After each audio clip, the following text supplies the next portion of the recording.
झारखंड में नर्सरी से कक्षा 8 तक के सभी स्कूल बंद। शीतलहर को देखते हुए शिक्षा विभाग ने जारी किया आदेश। झारखंड में पड़ रही कड़ाके की ठंड को देखते हुए शिक्षा विभाग ने बच्चों को बड़ी राहत दी है। शीतलहर को देखते हुए शिक्षा विभाग ने नर्सरी से कक्षा 8 तक के सभी सरकारी और निजी स्कूलों को 7 जनवरी से 13 जनवरी तक बंद रखने का निर्देश दिया है। शिक्षा एवं साक्षरता विभाग की ओर से जारी पत्र के अनुसार कक्षा 9 से कक्षा 12वीं तक की कक्षाएं यथावत चलेंगी। वहीं शिक्षक पहले की तरह स्कूल आएंगे और बच्चों का घर घर जाकर सर्वे करने समेत अन्य कार्य करेंगे। गौरतलब है कि झारखंड में कड़ाके की ठंड पड़ रही है। मौसम विभाग लगातार लोगों को शीतलहर से बचने की अपील कर रहा है। चिकित्सक ऐसे मौसम में बच्चों और बुजुर्गों का विशेष ध्यान रखने की सलाह दे रहे हैं। ऐसे में बच्चों को किसी प्रकार की परेशानी न हो, इसे देखते हुए शिक्षा विभाग ने झारखंड के सभी स्कूलों को 1 हफ्ते के लिए बंद रखने का निर्देश दिया है। इससे पहले रांची जिला प्रशासन की ओर से भी एक निर्देश जारी किया गया था, जिसमें रांची के सभी स्कूलों को 2 दिनों के लिए बंद रखने का निर्देश दिया गया था। रांची जिला प्रशासन के निर्देश के मुताबिक 6 जनवरी और 7 जनवरी को सभी सरकारी और निजी स्कूलों को बंद रखने का आदेश दिया गया था। कल मुख्यमंत्री महिलाओं के खाते में भेजेंगे 2500 रुपए। मैया सम्मान कार्यक्रम की तैयारियों को लेकर डीसी ने वरीय पदाधिकारियों के साथ की बैठक। रांची डीसी मंजूनाथ भजंत्री द्वारा शनिवार को आर्मी ग्राउंड कोजाटोली नामकुम में 6 जनवरी 2025 यानी कि कल आयोजित होने वाले राज्य स्तरीय कार्यक्रम मुख्यमंत्री मैया सम्मान कार्यक्रम की तैयारियों का जायजा लिया। इस दौरान उन्होंने सभी संबंधित जिला स्तरीय वरीय पदाधिकारियों, पुलिस पदाधिकारियों के साथ बैठक करते हुए उन्हें विधि व्यवस्था, सुरक्षा व्यवस्था एवं सुगम यातायात संधारण हेतु ब्रीफिंग आयोजित की गई। उपायुक्त रांची श्री मंजूनाथ भजंत्री द्वारा राज्य स्तरीय मुख्यमंत्री मैया सम्मान कार्यक्रम के संपूर्ण कार्यक्रम की तैयारी की क्रमवार समीक्षा करते हुए सभी संबंधित अधिकारियों को निर्देश देते हुए कार्यक्रम संचालन, कार्यक्रम से संबंधित सभी व्यवस्था जैसे अतिथियों से संबंधित सभी व्यवस्था, लाभुकों के खाने, पेयजल, बैठने की व्यवस्था, शौचालय की व्यवस्था, बिजली संबंधित व्यवस्था, पार्किंग, बसों एवं वाहनों के लिए रूट मार्किंग, अग्निशमन, मेडिकल टीम, एम्बुलेंस, हर सेक्टर में पेयजल की व्यवस्था एवं अन्य सभी व्यवस्था ससमय करने को कहा गया है। वहीं पूरे कार्यक्रम स्थल पर सेक्टर वार दंडाधिकारी, पुलिस पदाधिकारी की तैनाती की जा रही है, जो सभी विधि व्यवस्था को संभालेंगे। साथ ही इतने बड़े कार्यक्रम आयोजन को लेकर ट्रैफिक की समस्या उत्पन्न न हो, इसके लिए क्वालिटी टीम तैनात रहेगी, जो पूरी तरह ट्रैफिक को सुगम बनाकर रखने की जिम्मेदारी संभालेगी।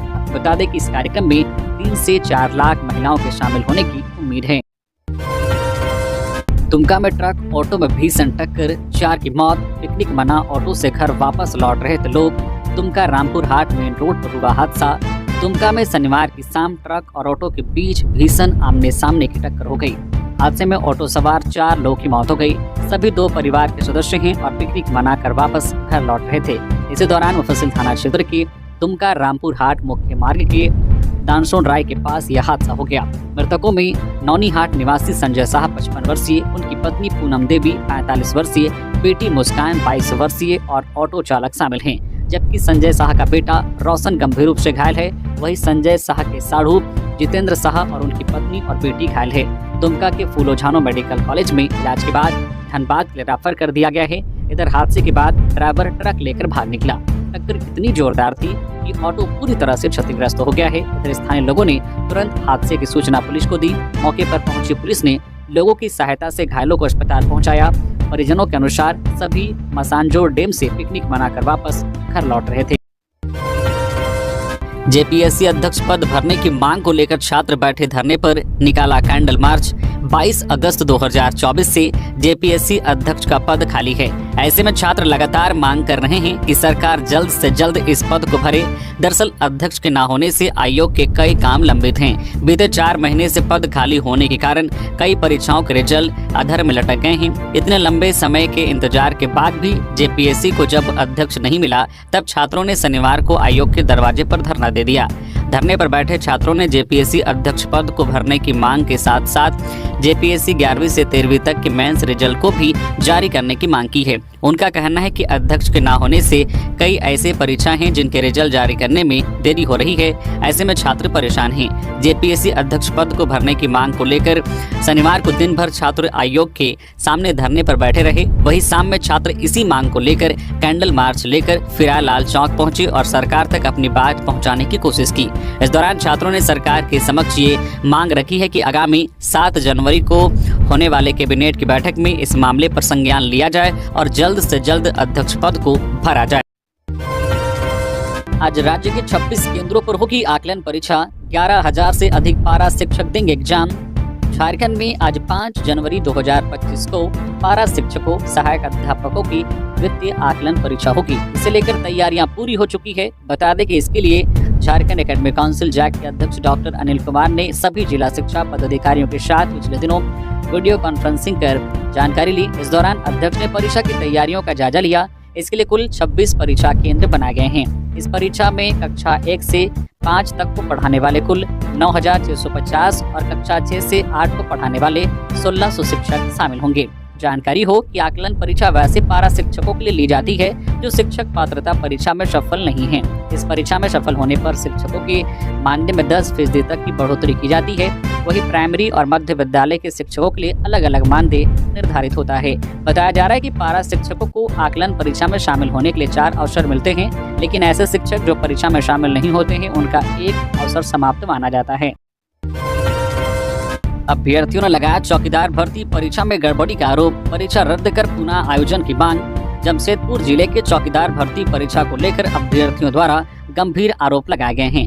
पिछले साल 22 दिसंबर को आयोजित इस लिखित परीक्षा में भारी गड़बड़ी का आरोप लगाया गया है। अभ्यर्थियों का कहना है कि परीक्षा में कई प्रश्नों के उत्तर के विकल्पों में गड़बड़ी थी। अभ्यर्थियों ने शिकायत की है कि कुछ प्रश्नों के उत्तर में दोनों विकल्प सही थे, जबकि कुछ अन्य प्रश्नों का कोई उत्तर विकल्प में नहीं था। इसके अतिरिक्त कई अन्य बिंदु भी स्पष्ट नहीं थे, जिससे परीक्षा के परिणामों की पारदर्शिता पर संदेह पैदा हो गया है। आधिकारिक वेबसाइट पर 3 जनवरी को जारी कट ऑफ सूची में भी गंभीर त्रुटियां पाई गई हैं। इसके साथ ही मेरिट लिस्ट और अंक सूची भी जारी नहीं की गई है। इससे परीक्षा परिणामों में पारदर्शिता की कमी महसूस हो रही है। अभ्यर्थियों ने इस संदर्भ में जिला प्रशासन से अपील की है कि चौकीदार भर्ती परीक्षा को रद्द कर पुनः लिखित परीक्षा का आयोजन किया जाए।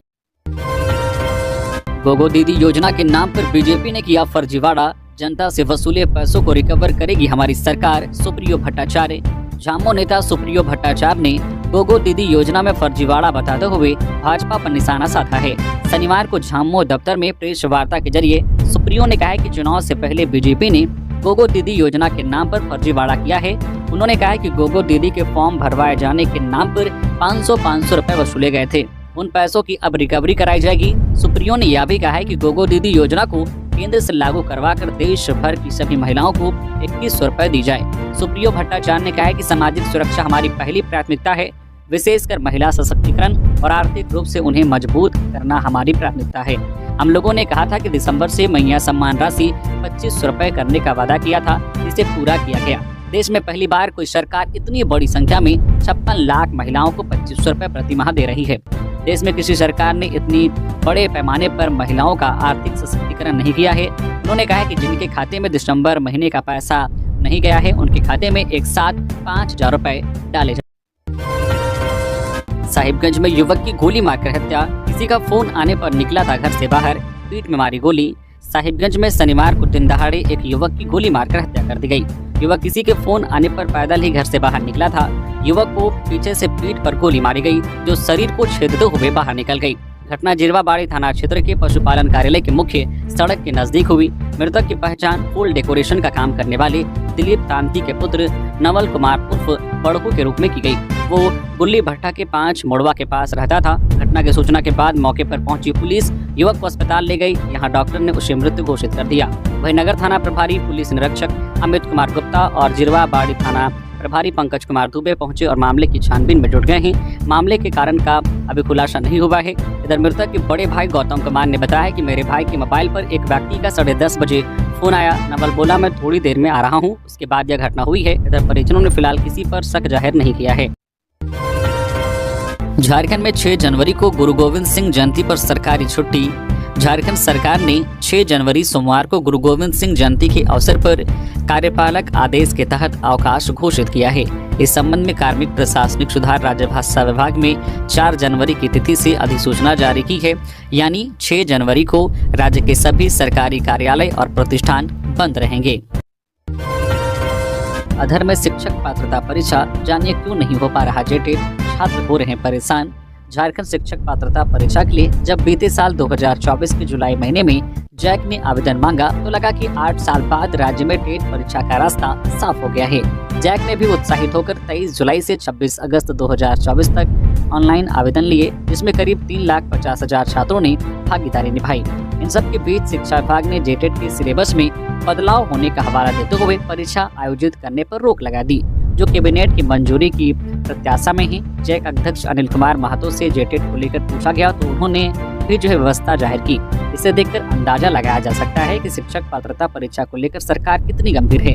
अगर निकट भविष्य में कैबिनेट की मंजूरी मिल भी जाती है तो जैक की प्राथमिकता सबसे पहले मैट्रिक इंटर परीक्षा को लेकर होगी, तत्पश्चात ही जेटेट आयोजित हो सकेगा। आपको बता दें कि राज्य गठन के बाद से महज 2 बार झारखंड में शिक्षक पात्रता परीक्षा आयोजित की गई है। 2013 में पहली बार शिक्षक पात्रता परीक्षा हुई थी, जिसमें 68,000 अभ्यर्थी सफल हुए थे। दूसरी बार साल 2016 में शिक्षक पात्रता परीक्षा आयोजित हुई, जिसमें 53,000 अभ्यर्थी पास हुए थे। ऐसे में काफी जद्दोजहद के बाद जैक द्वारा निकाली गई जेटेट से छात्रों को उम्मीद जगी थी कि इस बार परीक्षा हो जाएगा, मगर एक के बाद एक आ रही बाधा से अभ्यर्थी निराश हैं। इस तारीख से शुरू होगी झारखंड बोर्ड 8वीं और 9वीं की परीक्षाएं। नोट कर ले डेट। झारखंड बोर्ड की ओर से आयोजित होने वाली 8वीं और 9वीं की परीक्षाओं के लिए शेड्यूल जारी कर दिया गया है। यह परीक्षाएं इसी जनवरी महीने में आयोजित की जाएगी। शेड्यूल के अनुसार 8वीं कक्षा के लिए 28 जनवरी 2025 को 2 पालियों में एग्जाम कंडक्ट कराया जाएगा। पहली पाली में सुबह 9:45 से, वही दोपहर की शिफ्ट 2 बजे से शुरू होगी और 5:15 बजे तक चलेगा। वही 9वीं कक्षाओं के लिए परीक्षा 29 और 30 जनवरी 2025 को आयोजित की जाएगी। इस कक्षा के लिए भी परीक्षा 2 पालियों में कराई जाएगी। जारी सूचना के अनुसार 8वीं कक्षा के लिए परीक्षा ओएमआर शीट के माध्यम से आयोजित की जाएगी। इस परीक्षा में 50 बहुविकल्पीय प्रश्न पूछे जाएंगे, जबकि 100 अंकों का आंतरिक मूल्यांकन स्कूलों के स्तर पर किया जाएगा। बोर्ड ने यह भी जानकारी दी है कि सभी स्कूलों के हेड्स 18 जनवरी 2025 से प्रवेश पत्र आधिकारिक वेबसाइट पर जाकर डाउनलोड कर ले, साथ ही छात्र छात्राओं को यह वितरित कर दे। वही परीक्षार्थियों को सलाह दी जाती है कि उन्हें प्रवेश पत्र पर दिए गए निर्देशों के अनुसार ही एग्जाम सेंटर पर शामिल होना होगा। चौकीदार बहाली में एससी समुदाय को मिले हक। आबादी के अनुसार नहीं मिल रही प्राथमिकता। राजेश कुमार। सामाजिक कार्यकर्ता राजेश कुमार ने चौकीदार बहाली में एससी समुदाय को प्राथमिकता देने की मांग कही है। कहा कि राज्य में चौकीदार के पदों की बहाली प्रक्रिया जारी है, लेकिन यह चिंताजनक है कि एससी अनुसूचित जाति समुदाय के लिए एक भी पद रिक्त नहीं है। झारखंड में अनुसूचित जातियों की आबादी लगभग 12 से 15% है, फिर भी उन्हें इस बहाली में कोई प्रतिनिधित्व नहीं मिला है। राजेश ने आगे कहा है कि झारखंड राज्य भर में चौकीदार की बहाली प्रक्रिया चल रही है। यह स्पष्ट है कि एससी समुदाय को नजरअंदाज किया जा रहा है। कई जानकारों का कहना है कि पहले चौकीदार की बहाली में दलित समुदाय को प्राथमिकता दी जाती थी, लेकिन हाल के वर्षों में ऐसा लग रहा है कि विशेष कानूनों या नीतियों के कारण एससी समुदाय को इस प्रक्रिया से बाहर रखा गया है। वाहन मालिक सावधान। रांची में घर में खड़ी कार बाइक का भी कट रहा ट्रैफिक चालान, लोग हो रहे हैं परेशान। राजधानी रांची के लोग सावधान हो जाएं, क्योंकि हो सकता है कि आपकी कार, बाइक या दूसरा कोई वाहन घर में हो और ट्रैफिक विभाग से उसका ऑनलाइन चालान कट जाए। रांची में ऐसे कई मामले आए हैं जिसमें गाड़ी घर में खड़ी है, लेकिन उनका ट्रैफिक चालान कट गया। चालान को देखकर लोग हैरानी में पड़ जा रहे हैं, क्योंकि उनके पास 4 पहिया वाहन है और चालान 2 पहिया वाहनों का पहुंच रहा है। रांची के ट्रैफिक एसपी सुरेश करमाली ने बताया कि ऐसे मामले ट्रैफिक थानों में रिपोर्ट किए गए हैं, जिसके बाद वैसे तमाम वाहनों की तलाश शुरू कर दी गई है जो नंबर प्लेट बदलकर चोरी के वाहन छिपाने के लिए या फिर फाइन से बचने के लिए शहर में घूम रहे हैं। इस तरह के मामले आने के बाद ये आशंका जताई जा रही है कि हो सकता है कि कोई और शख्स आपके वाहन के नंबर का इस्तेमाल कर रहा हो।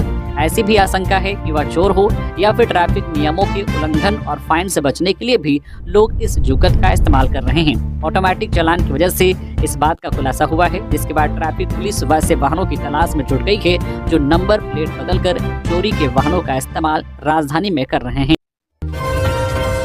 रांची डीसी ने शीतलहर को देखते हुए अधिकारियों को अलाव जलाने और कंबल वितरण का निर्देश दिया। रांची डीसी मंजूनाथ भजंत्री द्वारा रांची जिला में पड़ रहे शीतलहर को देखते हुए सभी प्रखंड विकास पदाधिकारी, अंचल अधिकारी को विशेष रूप से निर्देश देते हुए शहरी एवं ग्रामीण क्षेत्रों के सभी प्रमुख चौक चौराहों पर अलाव और कंबल वितरण का निर्देश दिया गया है। साथ ही उन्होंने रांची जिला के सभी प्रखंड विकास पदाधिकारियों को अपने अपने क्षेत्र में सभी जरूरतमंदों को कंबल वितरण करने का निर्देश दिया गया है, जिस पर लगातार रांची जिला के सभी प्रखंड विकास पदाधिकारी द्वारा कंबल का वितरण किया जा रहा है। साथ ही प्रखंड और पंचायतों में अलाव की समुचित व्यवस्था की गई है। पूर्व राज्यपाल रमेश बैस के बेटे और अजीत भट्टाचार्य ने मुख्यमंत्री से मुलाकात कर नए साल की दी बधाई। हेमंत सोरेन से शनिवार को मुख्यमंत्री आवासीय कार्यालय में झारखंड के पूर्व राज्यपाल रमेश बैस के पुत्र रितेश बैस और लोक सेवा आयोग की सदस्य अजिता भट्टाचार्य ने मुलाकात कर नव वर्ष 2025 की बधाई एवं शुभकामनाएं दी। इस दौरान मुख्यमंत्री ने भी उन्हें नव वर्ष की हार्दिक शुभकामनाएं दी। इंस्टाग्राम पर लड़की का फोटो डाला, विरोध करने पर मारा चाकू। युवकों ने 2 भाई और माता पिता को किया घायल। रिम्स राफर चतरा थाना क्षेत्र अंतर्गत रशीद नगर के चिरैयाटांड मोहल्ले में कुछ लोगों द्वारा 2 युवकों पर चाकू से तथा उनके माता पिता पर लाठियों से हमला कर गंभीर रूप से घायल कर देने का मामला प्रकाश में आया है। पीड़ितों ने बताया कि इनका कसूर बस इतना था कि इनके द्वारा युवकों को चुपके से उनकी बेटी और बहन की फोटो खींचकर इंस्टाग्राम में डालने का विरोध किया गया था। इससे नाराज युवकों ने इन पर चाकू और लाठी डंडे से हमला कर दिया। हमले में घायल दोनों युवकों को सदर अस्पताल चतरा लाया गया, जहां से प्राथमिक उपचार के बाद दोनों को बेहतर इलाज के लिए रिम्स रेफर कर दिया गया है। हमले में घायल माता पिता का इलाज सदर अस्पताल चतरा में चल रहा है। घायलों में मोहम्मद यासिर, मोहम्मद यामिर और उसके पिता मोहम्मद इनामुल और मां अख्तरी परवीन का नाम शामिल हैं। थाना प्रभारी विपिन कुमार ने कहा है कि इस मारपीट को लेकर मोहम्मद परवेज, मोहम्मद नेयर, मोहम्मद गुफरान, शाहबाज, गाजला परवीन और सीमा परवीन को अभियुक्त बनाया गया है। इस मामले में एक आरोपी को गिरफ्तार कर लिया गया है, जबकि अन्य की गिरफ्तारी के लिए छापेमारी की जा रही है। कंपनी का पूर्व कर्मी ही निकला मास्टरमाइंड। गड़बड़ी के आरोप में 1.5 साल पहले निकाला गया जेल से की प्लानिंग, रामगढ़ से लिया हथियार। रांची के ओटीसी ग्राउंड के पास आईटीसी कंपनी के अकाउंटेंट से 13 लाख लूटने व होटल मैनेजर को गोली मारने के मामले में शामिल 3 आरोपियों को गिरफ्तार किया गया है। कंपनी के में काम करने वाला कर्मी ही लूट कांड का मास्टरमाइंड निकला। पूर्व कर्मी को इस बात की पहले से ही जानकारी थी कि सुमित पैसा लेकर जमा करने के लिए बैंक जाता है।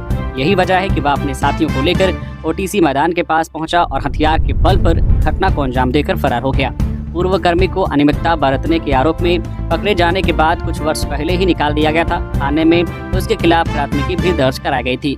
उस मामले की पुलिस जांच कर रही है। इसी दौरान पूर्व कर्मी पड़ोसी राज्य में अपराध करते पकड़ा गया था, जिसके बाद वह जेल चला गया। जानकारी के मुताबिक जेल से छूटने के कुछ दिनों बाद ही पंडरा पहुंचा और दिन दहाड़े लूट घटना को अंजाम देकर फरार हो गया। गिरफ्तार सभी आरोपी पंडरा व रातू के ही रहने वाले हैं। पुलिस लगातार सभी से पूछताछ कर रही है और गोली मारने वाले शूटर के बारे में जानकारी जुटा रही है। फिलहाल शूटर पुलिस गिरफ्त से बाहर है। यही वजह है कि आधिकारिक रूप से कोई कुछ बोलने को तैयार नहीं है। हालांकि शूटर की गिरफ्तारी के लिए देर रात तक विभिन्न जगहों पर छापेमारी की जा रही थी।